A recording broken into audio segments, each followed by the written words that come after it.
Eu quero falar sobre convicção dos santos, ou a famosa certeza da salvação. Você vai abrir a sua Bíblia em 1 de João 5,13. E assim, nós estamos numa série de escola de cura. Como da próxima, nós vamos ter uma série da escola do Espírito Santo. Mas pode acontecer no meio da série da escola do Espírito Santo, a gente fala, irmão, Deus mandou hoje pregar Apocalipse. E acontece, hoje eu ia falar da sequência da escola de cura, e a hora que eu subi aqui, fala sobre a convicção dos santos, a certeza da salvação. E eu tenho uma discípula minha que pediu encarecidamente que um dos dias eu pregasse sobre decepcionados com Deus, sobre o tipo de gente que está ferido com Deus, acha que Deus deveria ter feito algo por ele que não fez, deveria ter agido na vida dele e não agiu. Eu já preguei essa mensagem, uma mensagem muito linda, e já está na lista para eu pregar aqui também nos cultos. Hoje, 1 de João 5, no versículo 13, inclusive deixa aberto aí a sua Bíblia em 1 de João, no capítulo 5, sobre o apóstolo em questão aqui. O apóstolo João foi um dos últimos apóstolos de Jesus. Ele é o João do Apocalipse, ele é o João do Evangelho de João, ele é o João. O apóstolo João, ele era discípulo de João Batista e agora ele decidiu obedecer e seguir a Cristo. João decidiu obedecer e seguir a Cristo. E ele escreve uma carta inteira sobre a convicção dos santos. Ele escreve uma carta inteira sobre o que nós chamamos de certeza da salvação. E aqui no capítulo 5, no versículo 13, ele vai dizer por que ele escreveu a carta inteira de João. Ele diz assim, e essas coisas eu escrevi para que saibais que tendes a vida eterna. Como é que está escrito aí na sua Bíblia? Essas coisas eu escrevi para que você saiba que você é salvo. Agora veja, ele não diz assim, eu escrevi essas coisas para você saber que você poderá ser salvo. Ele diz, eu escrevi essas coisas para você saber que você é salvo. Ele diz, para que saibais que você tem a vida eterna, não que você terá a vida eterna. Então nós temos alguns pontos interessantíssimos aqui em cima desse texto, é um tutu mesmo, aqui o negócio é barreado, o negócio é forte, porque existe uma questão muito importante aqui. É possível alguém saber, pode deixar congelado aí o texto, alguém saber antecipadamente que ele é salvo? O que você acha? Tem como você saber que você é salvo? Bom, João diz que essas coisas aqui ele escreveu para você saber que você é salvo. Então, basicamente, não é presunção sair por aí dizendo, eu sou salvo. Como é que você sabe que você é salvo? Então, tem como eu saber que eu sou salvo? Tem como eu ter convicção e certeza da minha salvação? Porque antes de entrarmos na questão do tema, eu quero que você entenda que a salvação, ela é um processo em 3 tempos. Então, em primeiro tempo, a salvação é um processo em 3 tempos. O primeiro tempo é, eu sou salvo, eu estou salvo, estou sendo salvo e eu serei salvo. Os 3 tempos da salvação são santificação, justificação e glorificação. Repita comigo, santificação, justificação e glorificação. No que tange a santificação, eu estou sendo salvo, não sou. Existe uma diferença entre santificação e santidade. Santidade é uma obra minha. Santificação é uma obra de Deus. Quem está entendendo isso aí, diga amém. Santidade é uma obra minha, santificação, uma obra do Espírito Santo. Ou seja, você, preste atenção, você não se santifica. Você não se santifica. Quem te santifica é o Espírito Santo. Mas você se mantém Santo. Então, santidade é uma obra minha. Santificação, quem me santifica, é uma obra do Espírito Santo. Então, no que tange a santificação, eu estou no processo da salvação. No que tange a justificação, eu sou salvo. E no que tange a glorificação, eu serei salvo. Você veja, são 3 tempos distintos. Santificação, eu me mantenho. Então, eu estou sendo salvo. Estou no processo da salvação. Justificação não é uma obra que acontece no coração do homem. É uma obra que acontece no trono de Deus.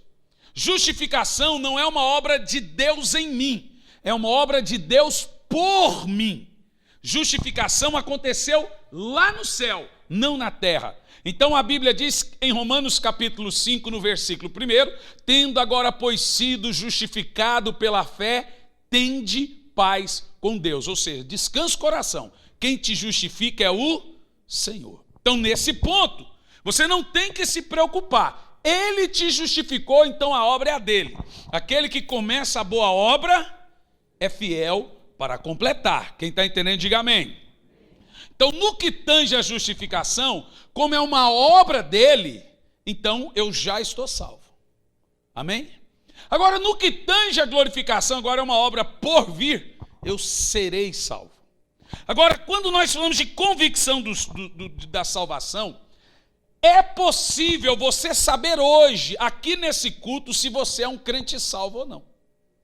E você que está me assistindo, é possível você saber antecipadamente se você é salvo ou não. Presta atenção, você vai sair desse culto aqui hoje sabendo se você é uma pessoa salva. Isso é bom ou ruim? Porque a carta de João, a primeira carta de João, ela foi escrita com esse propósito. Ele diz, eu escrevi essa carta para vocês saberem que vocês são salvos. Então a carta toda é um teste para você saber se você é salvo ou se você não é salvo.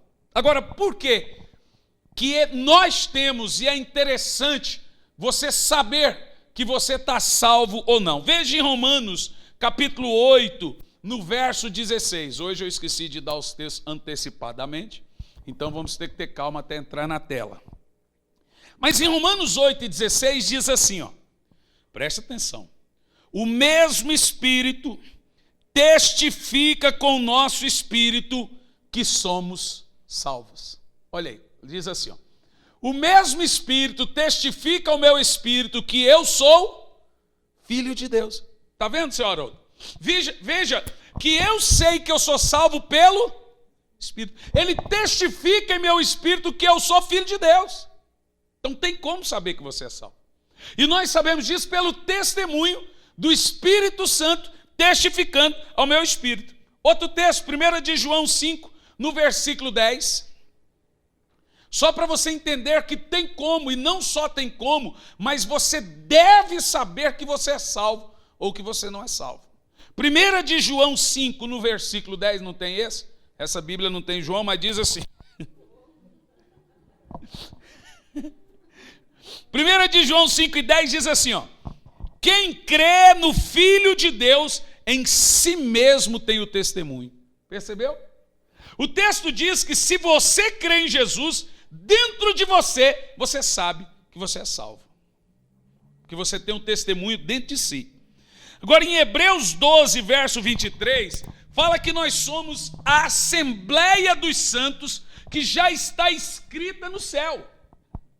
Veja você que nós somos um grupo de gente aqui reunido, que não foi salvo por um acidente. Jesus de repente falou, não, hoje eu quero salvar uns ali perdidos. Não há acidente na salvação. Então, de repente, Deus falou, quero salvar, vou salvar. Não, a Bíblia diz que eu sou a Assembleia dos Santos, já escrita nos céus. E como que isso funciona? Em Lucas 10 e 17, fala sobre o famoso livro da vida. Famoso, diga comigo, famoso livro da vida. Lucas 10 e 17. É aquele grupo dos 70 que vieram felizes por curar, expulsar demônio e fazer milagres, certo? ok? Do qual Jesus falou assim: não fiquem felizes com isso, se alegrem, porque o nome de vocês está, não é estará, mas está escrito no livro da vida. Olha que algo poderoso. Amém, gente? Agora, sobre a questão do livro da vida. Quem aqui crê que o dia que você se converteu, o seu nome foi escrito no livro da vida? Diga amém. Agora, quem te disse isso? Qual texto da Bíblia que você leu isso?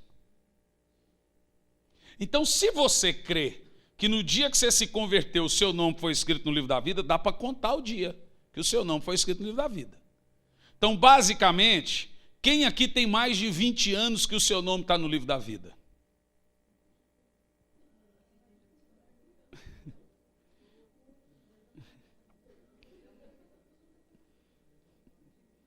Vamos lá, gente. Quem aí tem mais de 3 anos que o seu nome está no livro da vida?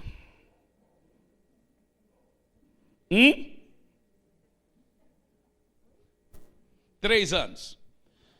O meu nome está escrito no livro da vida há mais de 50 anos. Mais especificamente, há mais de 200 anos.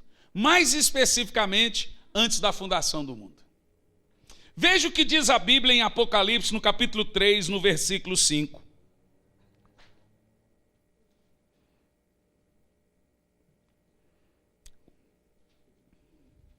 Apocalipse 3 e 5. Falando sobre o nome escrito no livro da vida do Cordeiro. Diz assim: e assim o vencedor andará trajado com vestes brancas. E de modo algum apagarei seu nome do livro da vida. Pelo contrário, reconhecerei o seu nome na presença do meu Pai e dos anjos. Então agora nós temos um ponto interessante.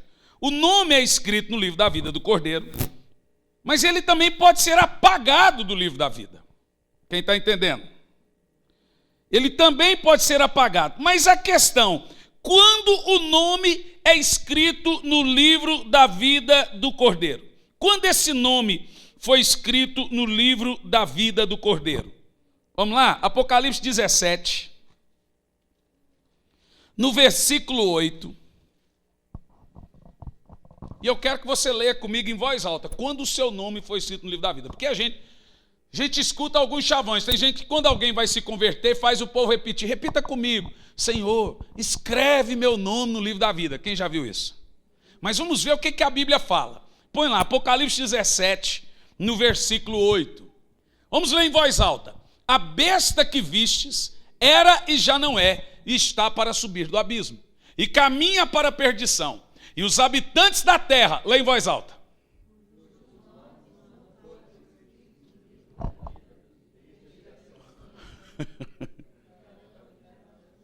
Quando o seu nome está no livro da vida? Responda mais alto. Sou eu que estou falando? Agora, aonde você leu que quando você entrega a sua vida a Jesus, seu nome é escrito no livro da vida? Então é um acidente a sua salvação. Então Deus não sabia. Mas não só o seu nome é escrito no livro da vida do Cordeiro antes da fundação do mundo, como o próprio Cordeiro já tinha um plano traçado de morte antes da fundação do mundo. Apocalipse capítulo 13, no versículo 8. Veja lá. Apocalipse 13, no versículo 8. Eu acho que vocês nunca mais vão falar, escreve o nome dele no livro da vida, né? Amém? Apocalipse 13, verso 8, diz assim, ó: todos os habitantes da terra adorarão a besta, a saber, todos aqueles que não tiveram os seus nomes escritos no livro da vida do Cordeiro, que foi morto desde a criação do mundo. Então veja, nada passou despercebido para Deus. Você, a sua salvação, o seu nome, não foi um acidente. Agora veja em Efésios capítulo 1, no versículo 4. Efésios 1, no versículo 4, por favor.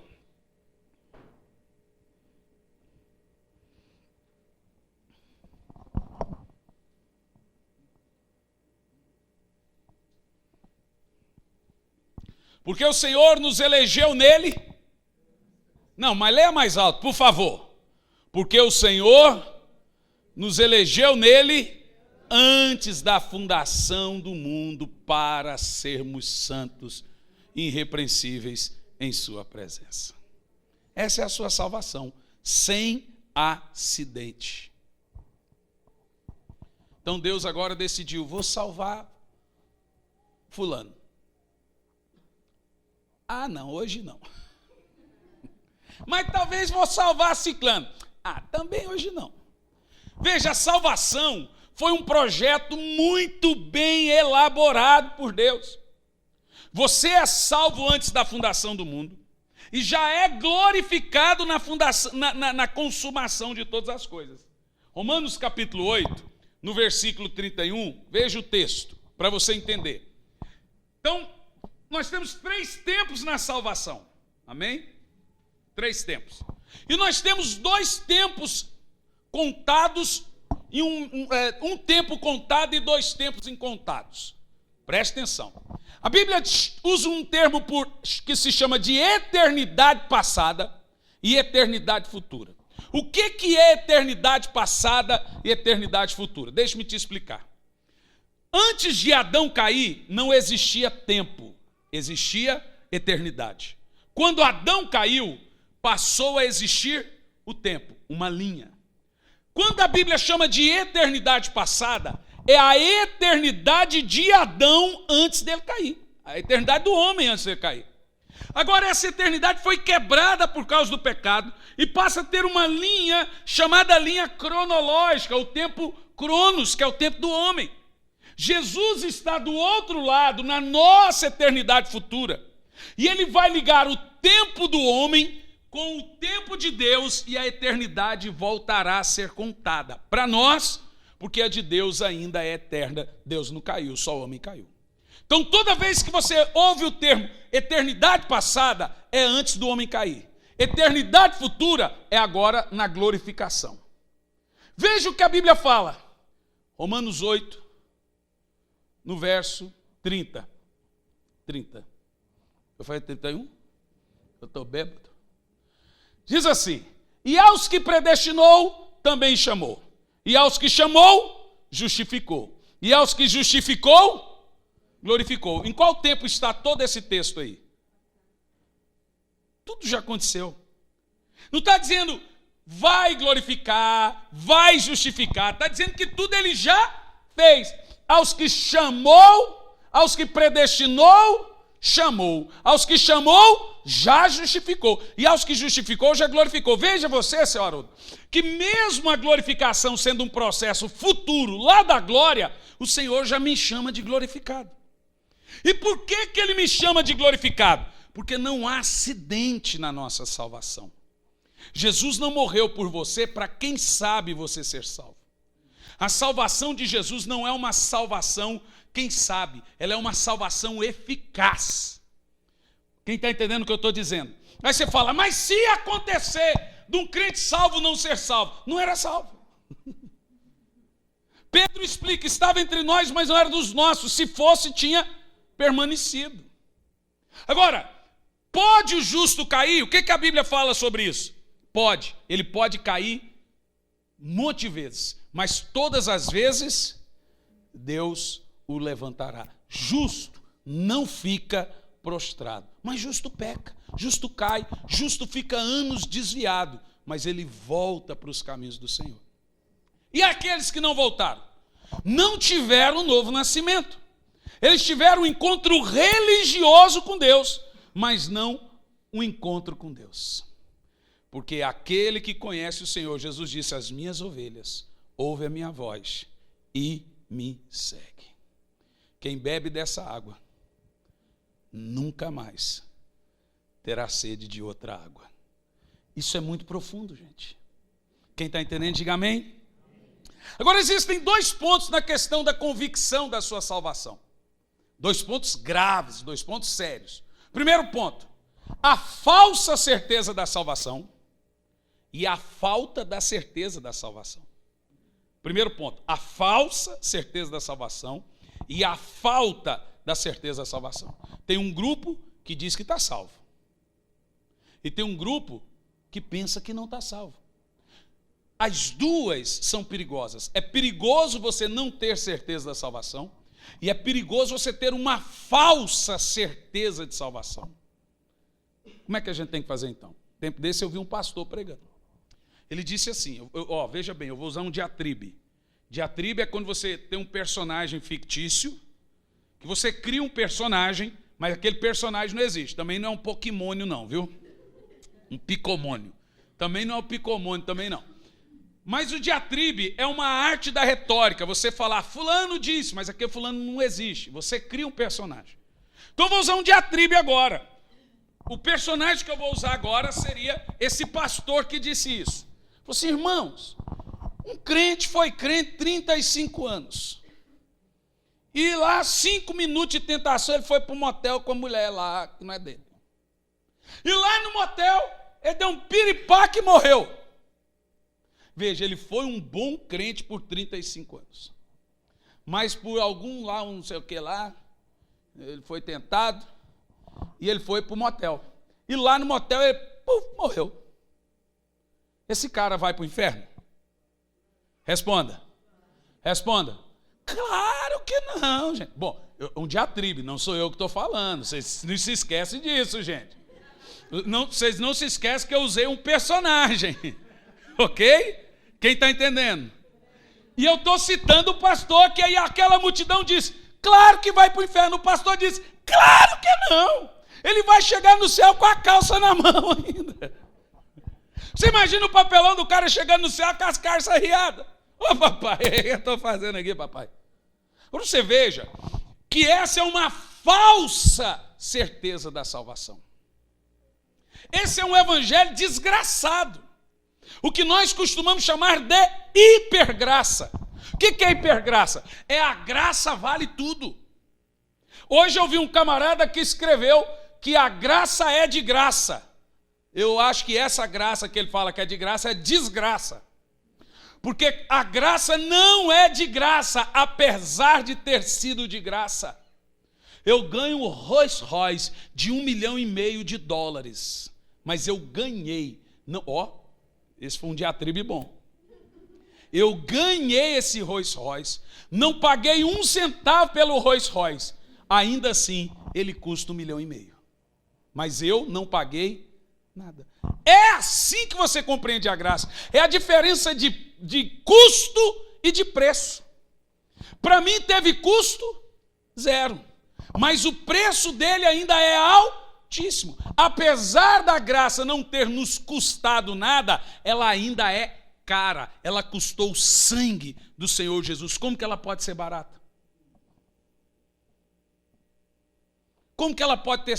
Que graça é essa, irmão? Tem gente que ainda fala, a graça é de graça. Mentira! Se você não entregar a sua vida a Jesus, você vai para o inferno. Então a graça custa tudo, custa a sua vida. Qual é o seu bem mais precioso? A Bíblia diz, nenhum homem ama mais nada do que a não ser a sua própria vida. O seu bem mais precioso é a sua vida. E para você ser salvo, você tem que entregar a sua vida. Tem preço ou não tem?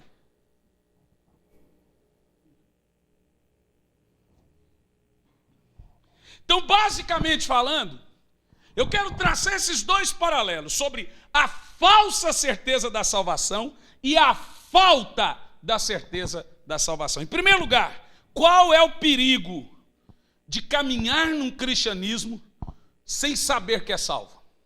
Tentando.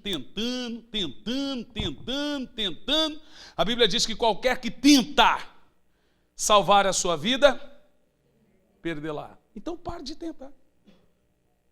Mas como que eu paro de tentar, pastor? Eu tenho que ser salvo. Então eu vou te explicar. É um perigo gravíssimo você entrar na fé, caminhar na fé, sem saber que é salvo.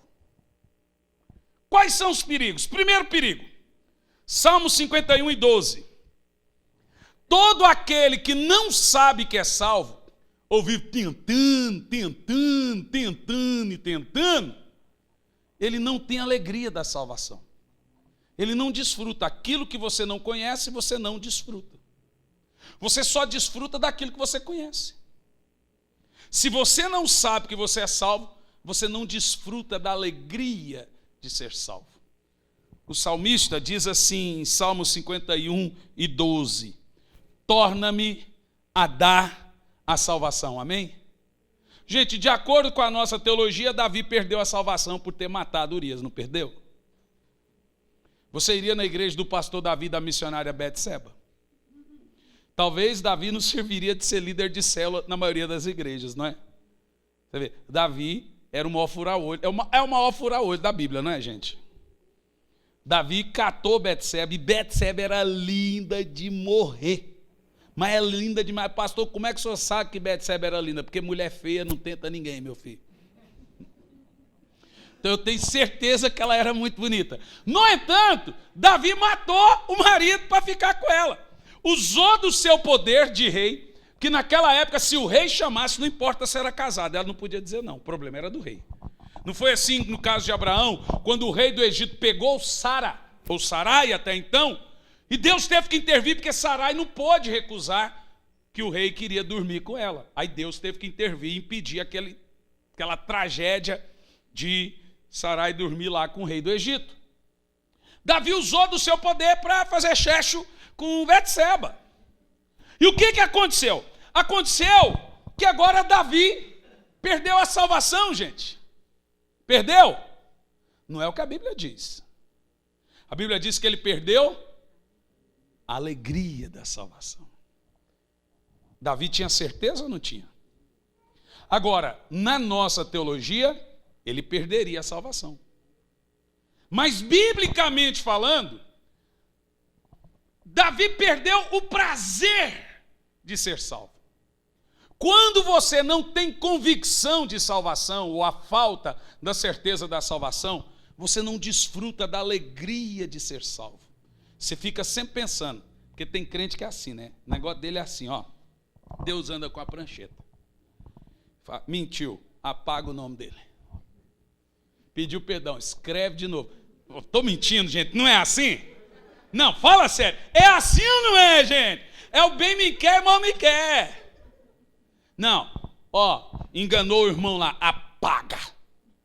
Não, pediu perdão, escreve de novo. Que esse evangelho é uma brincadeira. Porque se você for analisar, a nossa cabecinha sobre salvação é assim. Errei, apaga. Pedi perdão, escreveu de novo. E você acha realmente que Deus é assim? Você acha que Deus não nos conhece?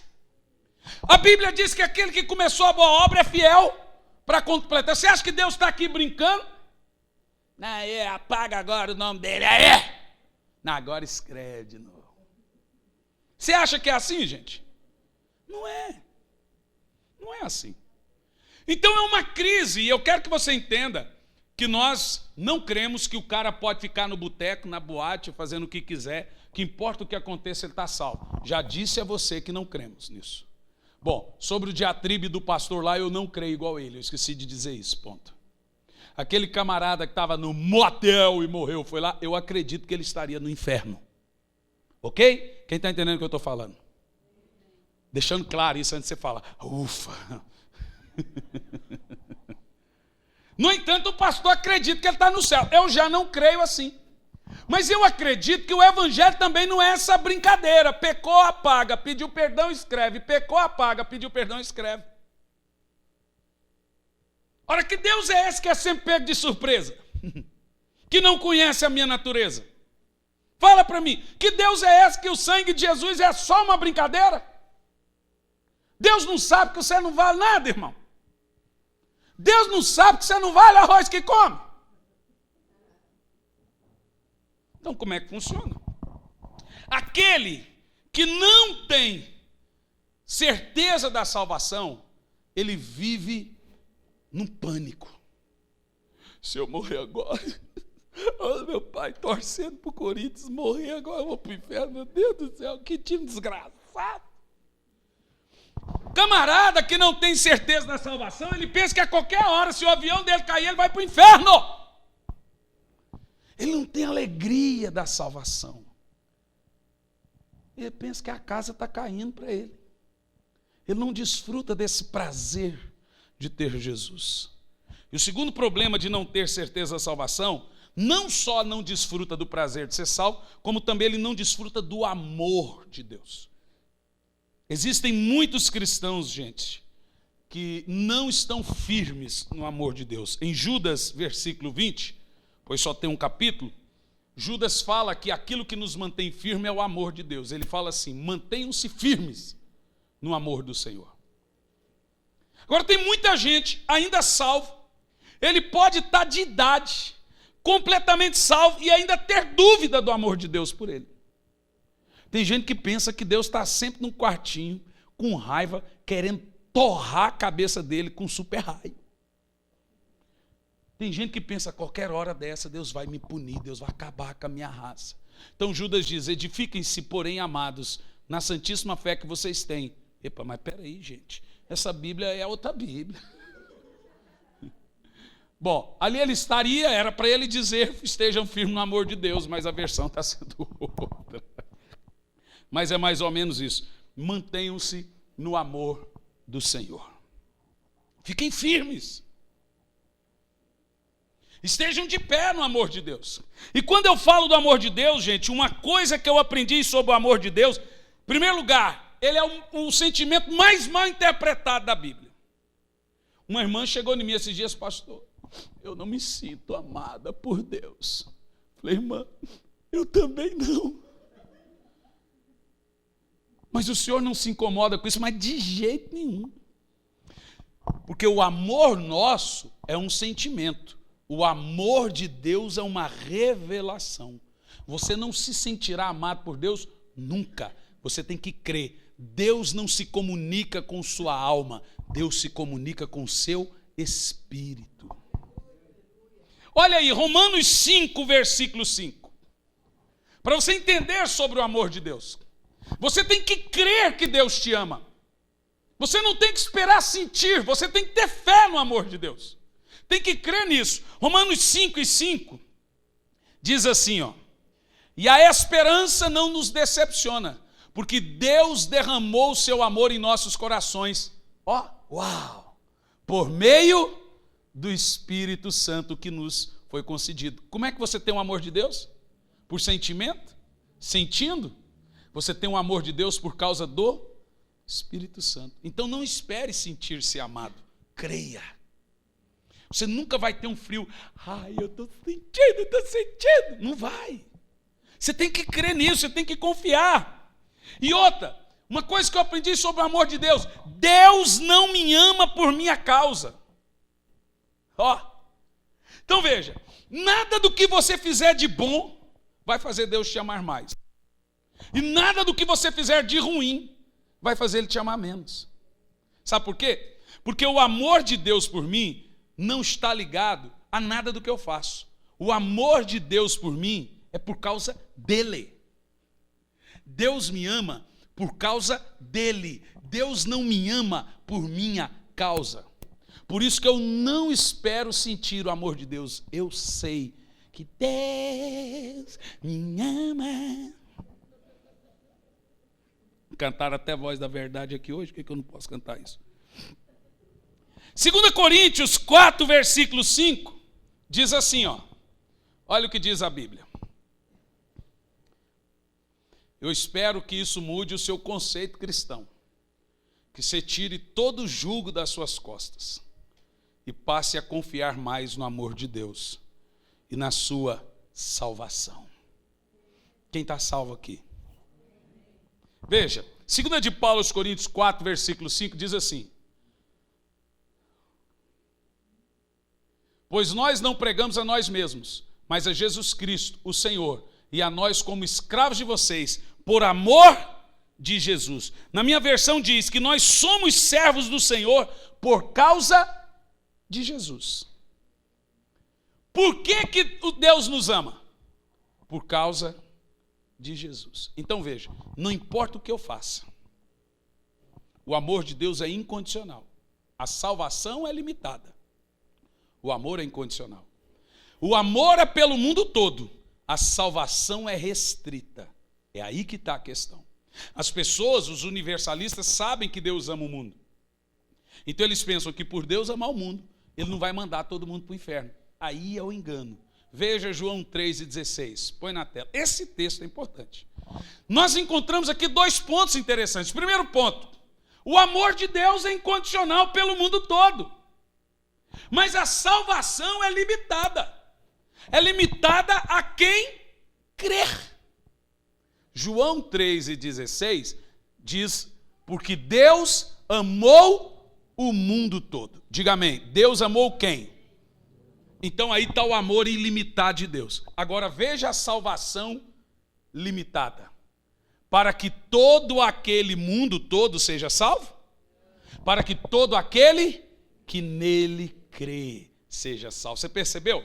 Nós temos que separar o amor incondicional da salvação restritiva. Ele ama o mundo, mas só vai salvar quem crer em Jesus. Isso tem que ser separado. Aí vai falar para mim que não custa nada? Custa a sua vida, rapaz. Custa você dar a sua vida a Deus. Então nós somos amados, nós somos servos por causa de Deus. Você pode ser correto, você pode ser santo, você pode ser um baita cristão, mas se você não souber disso aqui, você não está firme no amor de Deus. Tem muita gente, muitos crentes em depressão, muitos crentes se acusando, muitos crentes angustiados, muitos crentes deprimidos, justamente por não saber isso aqui. Não entenderem que Deus ama eles. E ele se acusa. O passado acusa. Mas você tem que entender que Deus te ama. E você não precisa sentir isso. Não precisa descer um anjo do céu e lambrecar sua cara com óleo cheiroso. Não precisa um anjo, não precisa Deus falar, eu vim aqui para te dizer que eu te amo. Ele te ama. A palavra diz que o amor dele foi derramado em nossos corações pelo Espírito Santo. Uau, isso é muito poderoso. Eu te pergunto, você aqui agora, hoje, está seguro no amor de Deus? Porque o que te mantém em pé é a certeza que Deus me ama. Agora, seja honesto, tem muita gente na igreja, ou não tem, que precisam saber disso. Não espere se sentir amado. Creia nisso. O amor de Deus não é um sentimento, é uma revelação. A Bíblia diz que ele nos é dado pelo Espírito, não pelo nosso coração ou emoção. 2 de Paulo aos Coríntios 5,14 diz que o amor de Deus nos constrange. Bom, dito isso, vamos apertar o cerco. E o passo também. Temos o problema da falsa certeza da salvação. Tivemos o problema da falta dela. E agora temos o problema da falsa. O que é a falsa certeza da salvação? A falsa segurança dos santos. Jesus diz em Mateus 7, Mateus 7 a partir do 20, nem todo aquele que me diz Senhor, Senhor, entrará no reino de Deus. Então veja que tem gente na igreja que levantou a mão e diz, eu aceito Jesus como meu Salvador, que não é salvo. Então o problema não é o camarada perder a salvação. O problema é o camarada nunca ter sido. Entendeu agora? O camarada que de Efésios 1:4 nos elegeu nele antes da fundação do mundo para sermos santos, ele vai lá no motel dormir com a mulher que não é dele? O salvo vai praticar esse tipo de coisa, gente? Se ele é salvo para ser santo, o fruto da salvação é a santidade. O problema não é o cara perder a salvação. O problema é o cara que nunca foi salvo e pensa que é. Canta, ora em língua, está na igreja, mas ele não tem frutos dignos de arrependimento. A fé dele, o cristianismo dele, não condiz com a vida praticada por ele. Então ele nunca foi salvo. Vocês estão entendendo o que eu estou falando? Quem está entendendo aí, diga amém. Jesus disse, nem todo aquele, irmão, eu falo isso, é até engraçado, mas é extremamente profundo. Vir na igreja não te faz um crente, como ir no McDonald's não te faz um Big Mac. Não, pastor, eu aceitei Jesus. Ir no McDonald's não te faz um Big Mac, é um hambúrguer. Como o senhor não come hambúrguer, o senhor é todo saudável, aí todo slim, né? Só no integral? Então, é outra linguagem, eu estou falando em grego, aramaico. Olha, veja bem, existem pessoas na igreja que posam de salvos, mas não são salvos. Eu vou dar um tiro ainda. De acordo com o que Jesus fala em algumas parábolas, né? 2 estarão no campo, um será levado, outro será deixado. 2 estarão no moinho, um será levado, outro será deixado. 10 virgens, 5 sobe, 5 fica. Eu calculo que a metade da igreja não é salva. Não foi o que Jesus falou? Basicamente, pelo que Jesus está falando, pelo menos a metade da igreja arrota a salvação e não é. Porque eu te pergunto, veja bem, eu tive que postar na internet um princípio doutrinário enorme sobre disciplina na igreja. Pus na minha página do Facebook, não no site Relacionamento. Porque eu vi um pastor fez um vídeo dizendo o seguinte, o discurso bonito, discurso lindo, maravilhoso. Irmão, se um pastor cair em pecado, você não tem que confrontar ele perante as pessoas. Você não tem que expor ele perante as pessoas. E se ele se arrependeu, ninguém precisa saber. Ele ainda diz, eu fiquei com alguns pastores em pecado na minha casa por 30 dias. E ninguém ficou sabendo. Eu falei assim, mas não foi isso que Paulo ensinou. 2 de Paulo a Timóteo, capítulo 5, verso 19, eu acho que é isso. 2 de Paulo a Timóteo 5, 19, olha o que Paulo fala sobre o pecado do líder, do pastor. Vamos ver se é isso, vamos ver se eu acertei o tiro. Nem sempre dá certo. 2 de Paulo a Timóteo, tem certeza? Vamos ver os 5 primeiro, entendeu? 5 e 19. Não tem? Lá, como é que você sabe, Cliff? É 4 e 19? Vocês querem me quebrar, vocês querem me derrubar. Vocês estão derrubando o pastor da igreja. Abra Lucas, irmão.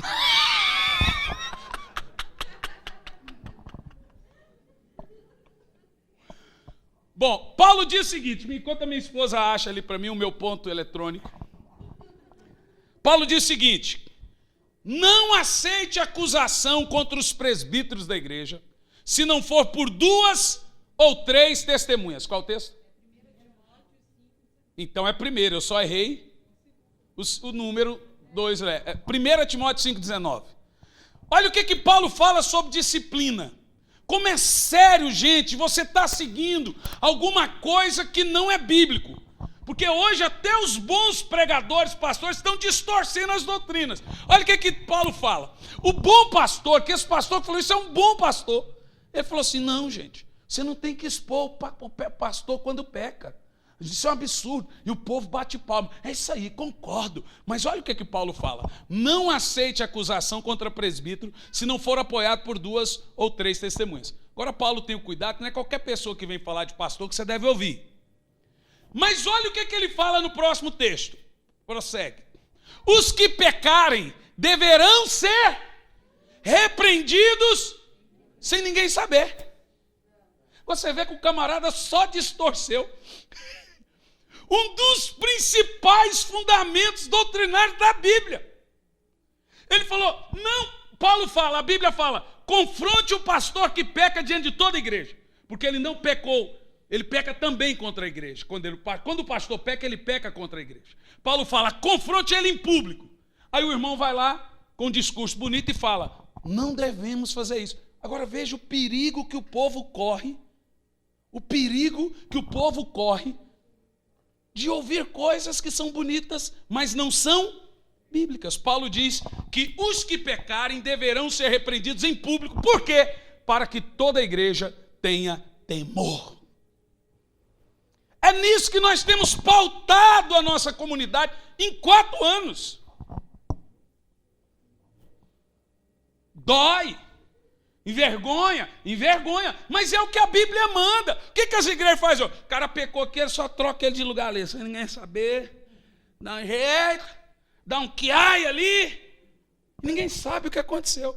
Mas o que a Bíblia manda fazer? Para deixar o pecado em oculto sem o povo saber, William? Não importa, só a liderança que tem que saber, conversa. A Bíblia diz que toda a congregação tem que saber o pecado do líder e ele deve ser confrontado em público. Está com raivinha? Vai falar com o autor. Ah, mas foi Paulo. Mas Paulo fala assim, o que eu recebi do Senhor foi o que eu vos ensinei. Então Paulo recebeu de quem isso que acabamos de ler? Do Senhor. Então, irmão, veja que é um perigo. É um perigo. Quando uma pessoa está correndo perigo? Quando a Bíblia é ensinada erroneamente ou quando ela não é ensinada. Isso é seríssimo. Então vamos aqui, vamos correr, porque agora é todo do Brasil. Brincadeira. Essa porcaria de tipo. Quando alguém não é salvo. Pastor, quando nós podemos bater o martelo e dizer que uma pessoa não é salva? Tem como? Você fala, fulano não é salvo? Tem como? Tem. Primeiro, sem crer que Jesus é o verdadeiro Deus que ele disse que era, quem não crê que Jesus é Deus, não é salvo. Olha o que diz João 8:24. Jesus afirmando, se você não crê que eu sou Deus, que eu sou o que sou, você não é salvo. Jesus não é só um profeta, não é só um bom exemplo. Jesus é Deus. Diga, Jesus é Deus. João 8:24 diz assim, eu lhes disse que vocês morrerão em vossos pecados, se vocês não creem que eu sou. Esse eu sou é o eu sou que disse a Moisés, né? Diga ao povo que eu sou, me enviou a voz. Jesus está dizendo, se vocês não creem que eu sou, não são salvos, morrerão em vossos pecados. Então, quando uma pessoa não é salva de jeito nenhum, quando ela nega a divindade de Cristo. Camarada, negou a divindade de Cristo, você pode falar, caiu a casa. Como sabemos que uma pessoa não é salva? 1 de João 2:22 ao 23. 1 de João 2:22 ao 23.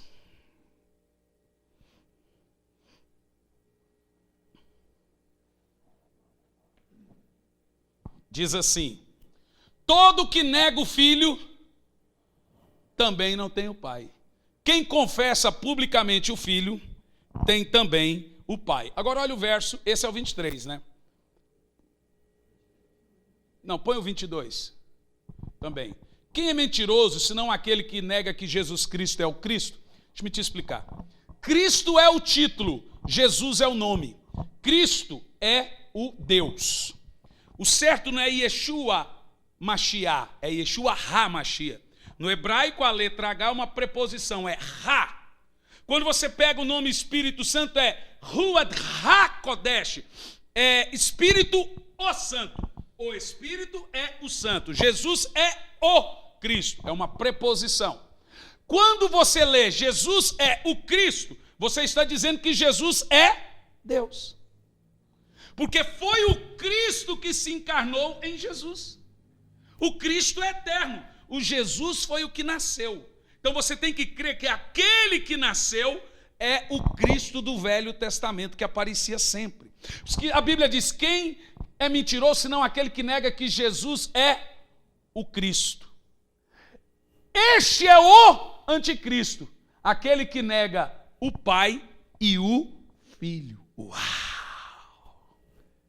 É gostoso ou não é a Bíblia? Você começa a perceber que o povo perece por falta de conhecimento. Agora veja, tem como o camarada falar assim, Jesus é o profeta, Jesus é um bom exemplo, mas não creio que ele é Deus, como os testemunhos de Jeová falam. Agora veja, um profeta pode mentir? O falso mente, mas um profeta pode mentir? Um bom exemplo pode mentir? Então, se Jesus não é Deus, ele é um mentiroso. Se Jesus não é Deus, ele também não é profeta e ele também não é um bom exemplo. Porque ele afirmou ser Deus. Ele aceitou a adoração. Os apóstolos chamavam Jesus de Deus. Criam na divindade dele. A Bíblia diz em Marcos 5 que os demônios correram, se prostraram e o adoraram. Então, se Jesus não é Deus, ele também não pode ser profeta e nem um bom exemplo. Se você não crê que Jesus é o Cristo, você não é salvo. Então, tem como saber quando uma pessoa não é salva? Aquele que nega que Jesus é divino. Então, basicamente, olhando por esse sentido, o testemunho de Jeová é salvo? Responda. O judeu que não crê em Jesus está salvo? Por isso que eles vão ter que aceitar Jesus. Por isso que em Romanos 10 diz que todo aquele que confessa com a boca sobre o judeu e crê com o coração está salvo. Quem confessa que Jesus Cristo é o Senhor, é Adonai, é Adorreno. Segundo ponto, como sabemos que uma pessoa não é salva? Temos aqui um ponto interessante que eu chamo de ateísmo cristão prático. O que é ateísmo cristão prático? É crer que Deus existe, mas viver um estilo de vida como se ele não existisse. Olha como isso é sério. Eu creio que Deus existe, mas vivo um estilo de vida como se ele não existisse. O nome disso é ateísmo cristão prático. 1 de João 2,4 diz: aquele que diz, eu conheço a Deus e não guarda seus mandamentos é mentiroso, e nele não está a verdade. Percebeu? 1 de João 2,9, aquele que diz que está na luz, mesmo atrasado, pode pôr o texto, né? 1 de João 2,4, quem afirma estar na luz, 2,9, né? Deixa aí, aquele que diz que está na luz e odeia seu irmão, continua sem ser salvo. Diga assim, Jesus amado. E agora, o que a gente faz? Hein, William? Porque tem gente, quando fala mal de outro irmão, chega, espuma a boca. Eu vi um vídeo esse dia que o cara espuma. De acordo com o que nós analisamos aí, quem diz que está na luz, mas odeia o seu irmão, ainda não é salvo, ainda está em trevas. Veja que o perdão interfere diretamente na salvação de uma pessoa. Diga assim, misericórdia. 1 de João 2,11 diz assim, rapaz, mas vocês estão muito rápidos, uma bala não tinha me matado. Olha lá, mas quem odeia seu irmão está nas trevas, e anda nas trevas, e não sabe para onde vai, porque as trevas o cegaram. Veja que o ódio cega a pessoa. 1 de João 4, versículo 20. O texto diz, agora demorou. Da outra vez quis fazer uma média. Se alguém diz, eu amo a Deus, e odeia o seu irmão, é mentiroso. João, apóstolo do amor, chama os crentes de mentiroso toda hora aqui. Já falei umas 5 vezes, mentiroso, mentiroso, mentiroso, da figa. Ele diz assim, 1 de João 4,20, se alguém diz, eu amo a Deus, e odeia seu irmão, é mentiroso. Pois quem não ama a seu irmão é mentiroso. Quem não ama o seu irmão a qual viu, como pode amar a Deus que não vê? Lembra que eu falei domingo, camarada que não investe em missões, que não se preocupa com aqueles que estão passando fome, não pode nem se considerar um cristão. Que amor a Deus é esse, gente? Se alguém diz, eu amo a Deus e odeia seu irmão, é mentiroso. Quem não ama o seu irmão a qual viu, como pode amar a Deus que não viu? Isso aqui é teste para você saber se você é salvo, queridão. Agora, 1 de João 2,15. Olha, deixe-me te falar, isso aqui é a nossa característica das quartas-feiras, viu? Quem gosta de palavra, pode vir, que aqui tem café no bule. Aqui, ó. O café no bule está... Café no bule está aqui na palavra. Não esse pobre miserável, né? Coitado aqui, né? Mas eu amo expor a palavra de Deus. A minha alegria é fazer isso aqui. Verso 15. Lê em voz alta esse texto. Vai lá. Não amem o mundo. Não, você vai ler de novo, porque eu quero olhar para você. Porque se eu falo isso, esse pastor é muito duro falar um negócio desse.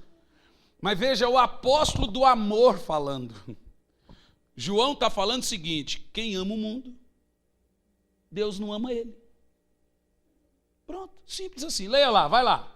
Não ame o mundo, nem o que existe no mundo. Olha o piquimônio aí. Se alguém amar o mundo, o amor do Pai não está nele. Irmão, manda o piquemônio para o inferno. Veja você, que não tem como você ser salvo e amar o mundo. Se você ama o mundo, vá para ele. Não tem como ficar flertando com o mundo e sendo salvo. Viu que tem como saber se somos salvos? Pastor, eu amo o mundo, mas eu gosto das baladinhas. Eu vou beber. Agora nós temos que saber, como que eu sei que eu sou salvo? Eu vou terminar aqui agora. O próximo culto que eu vier, nós vamos falar sobre como saber que eu sou salvo. E isso que eu faço é de propósito, para você ficar querendo saber. Então hoje nós paramos aqui sobre saber como alguém não é salvo. Como que uma pessoa não é salva? Já tivemos aqui os testes. Agora, como sabemos que nós somos salvos? Se você me der mais 10 minutos, eu conto. 10 minutos é o tempo necessário para terminar o culto, 9h30, né? 10 minutos eu conto. Nós temos 3 provas, para não ficar aí suspenso. 3 provas para saber se eu sou salvo. Faça assim com o dedinho, 3 provas. A primeira prova é a prova doutrinária. A segunda é a prova moral e a terceira é a social. Para eu saber que eu sou salvo, eu tenho que passar por uma prova doutrinária de João, uma prova moral, porque a conversão é uma conversão moral, gente. A conversão é uma conversão moral. E tem que passar por uma prova social. O crente tem que se socializar também. O salvo, ele tem 3 aspectos nele. Ele tem uma doutrina certa, ele tem uma moral ética e ele tem uma conduta exemplar na sociedade. Primeira prova doutrinária, já disse ela, vou só citar e passar por cima. Crê que Jesus é Deus. Crê que Jesus é Deus. Crê que Jesus é Deus. A Bíblia diz que ninguém diz que Jesus é Deus se não for pelo Espírito Santo. Diga amém.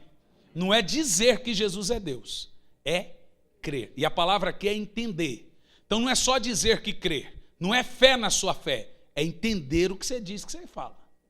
Isso que é crer. Então é impossível ser um cristão fé se a sua fé não está enraizada na divindade de Cristo. 1 João 4:1 diz: todo aquele que confessa que Jesus Cristo veio em carne, que o Cristo encarnou, essa pessoa é de Deus. Então, o crente salvo, ele não assiste o filme do Código da Vinci e fica, será? E agora? Ele não lê o livro do Dan Brown e fica em dúvida, não, gente. Porque tem crente que vê, né? Tem crente que vê essas coisas e fica em dúvida. Será que Jesus? Achou uma Bíblia de 1500. Achou lá um papiro que Jesus foi casado com Maria Madalena. Maria Madalena tinha 60 e poucos anos. Jesus gostava de uma velha, hein? Não, que tem 60 e poucos anos é velho?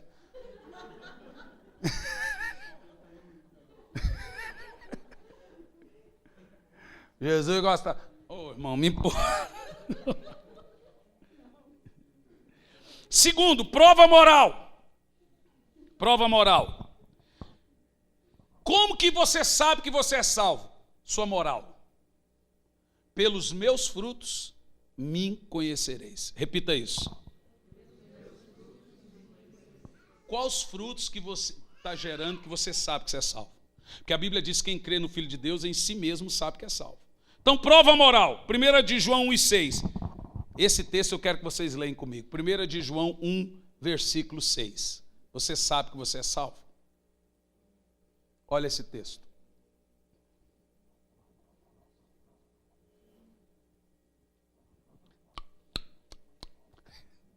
Se afirmarmos que temos comunhão com Ele, mas andamos nas trevas, mentimos e não praticamos a verdade. Meu Deus. Uma grande evidência que uma pessoa é salva é se você vive em comunhão com Deus. E ainda no contexto, a outra evidência que você não está mais em trevas. Agora, no capítulo 2, verso 3 ao 6 de 1 de João. Hoje você vai sair daqui dizendo, eu sou salvo. Ou...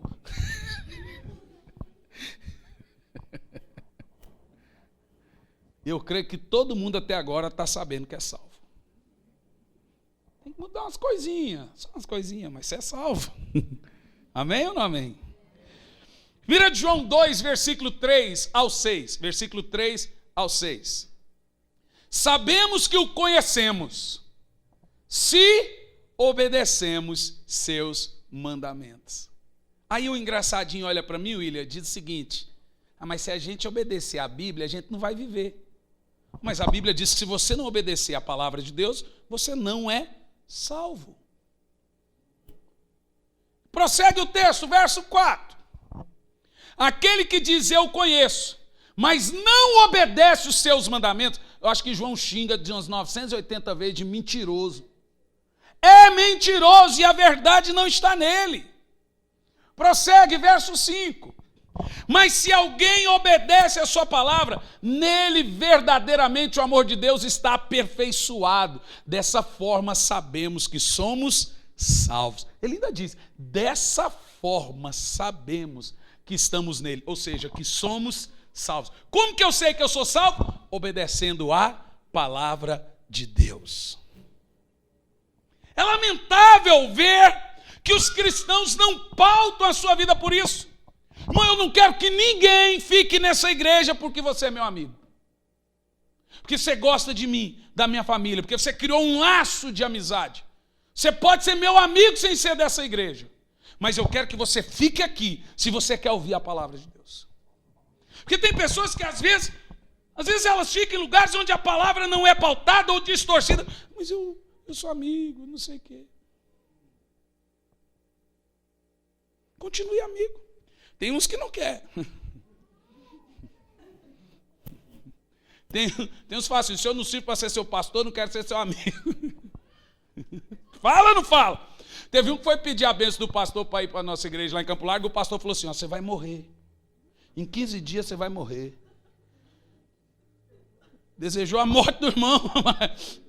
O cara não está saindo da igreja para ir para uma boteca, ele está saindo da igreja de Cristo para ir para outra igreja de Cristo. Que bênção ridícula é essa?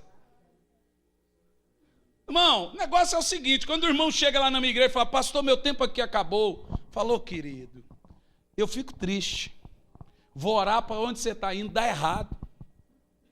Não dá certo, porque eu quero que você volte. Mas, infelizmente, você está indo, mas vai na bênção, vamos orar aqui, eu quero que você seja feliz. É óbvio que eu quero que você volte. Eu também não sou hipócrita. É ou não é? Tomara, irmão, que você não se adapte lá. Falo mesmo. Agora, torcer para o cara, não quero ser seu amigo, isso não é bíblico. Também fingir que não, irmão, sinto que é de Deus para você ir também, não. Então eu falo, irmão, vai na bênção, querido. Que Deus te abençoe. O dia que você voltar, papai está aqui. Amém? E em último lugar, a prova social. Aqui eu aperto o cerco, aqui eu termino. Porque isso aqui, irmão, não deu 10 minutos, tem falta 2 minutos para 10 minutos que eu prometi. Quando eu falei de missões no domingo passado, essa é a prova que tem gente que não é salvo. É nessa hora.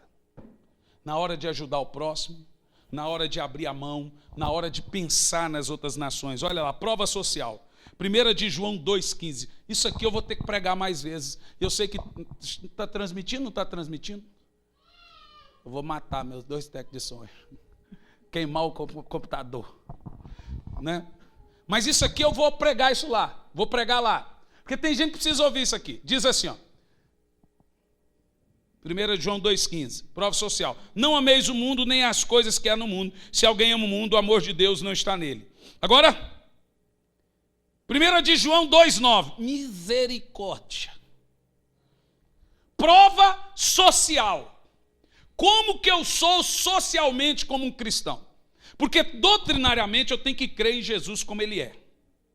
Moralmente, a minha prática tem que condizer com a minha crença. E socialmente, meu relacionamento com o próximo. Quem afirma estar na luz e odeia seu irmão continua em trevas. Agora, você vai deixar na tela, no capítulo 3, do verso 14 até o verso 19, porque agora João vai mexer com o bolso dos crentes. João vai mexer com o nosso bolso. O crente salvo, João mexe com o bolso do cara. Olha o que ele diz. Eu queria muito que tivesse sendo transmitido. Porque a gente tem gente do mundo todo que ouve, que precisa ouvir isso aqui. Assim sabemos que somos da verdade. Transliterando o texto. Assim sabemos que somos salvos. Repita isso. E com isso tranquilizaremos o nosso coração diante de Deus. João já começa assim. O que eu vou falar agora é para você saber se você é salvo e tranquilizar o seu coração. Quem está entendendo, diga amém. Aí agora olha o... Você pôs... Não, irmão. Verso 14, primeiro verso. Aí eu termino no 19. Porque no verso 14, João faz uma lista. E no verso 19 ele diz, depois disso você sabe que você é salvo e tranquiliza o seu coração. Verso 14. Sabemos que já passamos da morte para a vida, ou seja, e agora estou salvo. Quem está entendendo o que João está falando? Porque amamos nossos irmãos. Quem não ama ainda não nasceu de novo, ainda não é salvo, ainda está morto. Misericórdia. Olha o verso 15. Quem odeia seu irmão? O apóstolo do amor. Assim é o pastor Hernani. Hoje o pastor Luciano Subirá falou assim, Hernani, estou te ligando para falar que o Zadok vai ser de 8 a 12 de dezembro, e o Silas Malafaia confirmou, fulano confirmou. Falou, só que eu estou preocupado, 2 Silas Malafaia no mesmo evento.